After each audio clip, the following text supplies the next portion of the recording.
А сколько можно поднять на кино? Көбіміз кинематография тарихында прокатта ең көп ақша жинаған фильмдерді білеміз. Олар Мстители, Аватар, Титаник және тағы басқалары. Аталған фильмдердің бюджеті де көңіл толарлықтай. Алайда кино тарихында бюджеті аз бола тұра прокатта өте көп сома жинаған фильмдер де бар. Бүгін біз сондай фильмдердің бесеуіне аз-кем тоқталып өтеміз.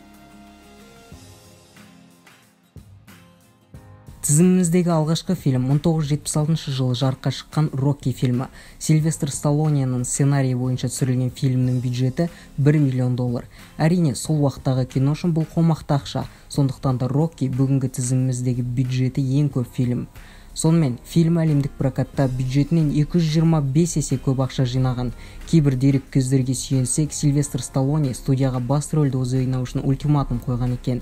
Бұл фильм спорттық драма жанрында әлі күнге дейін ең үздіктердің бірі. Қазақстандық боксер, олимпиада чемпионы Василий Жиров бір сұхбатында өзінің боксқа Рокки фильмін тамашалағаннан кейін келгенін айтқан еді. Тағы бір қызық мәлімет, Гаррет Браунның атақты стедикамы алғаш рет осы фильмде қолданылған екен.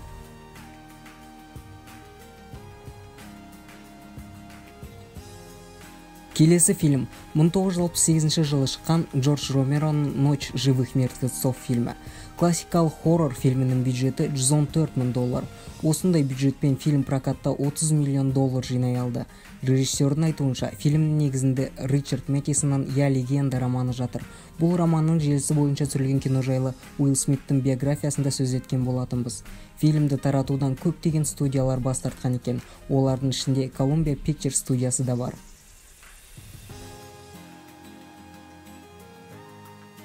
Безумный Макс бүгінде бұл атауды естігенде көз алдымызға еріксіз басты рөлдерде Том Харди мен Шарлиз Терон ойнаған 2015 жылғы фильм келеді. Алайда режиссер Джордж Миллердің Безумный Максы бастауын 1979 жылы алады. Алғашқы фильмнің бюджеті $300 мың.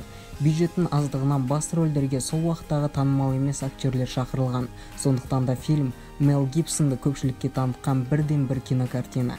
Кейбір елдерде фильмнің көрсетуге тыйым салынуы керісінше көрерменнің киноға деген қызығушылығын оятты. Аз бюджетіне қарамастан Безумный Макс прокатта $100 миллион жуық сома жинады. Тізімдегі келесі фильм «Ведьма из Блэр. Курсовая с того света» фильмі.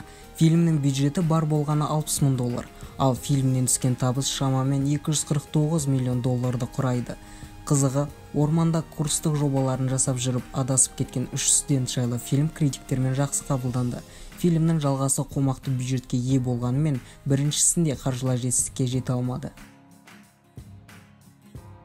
Хочу уехать, я не могу оставаться здесь.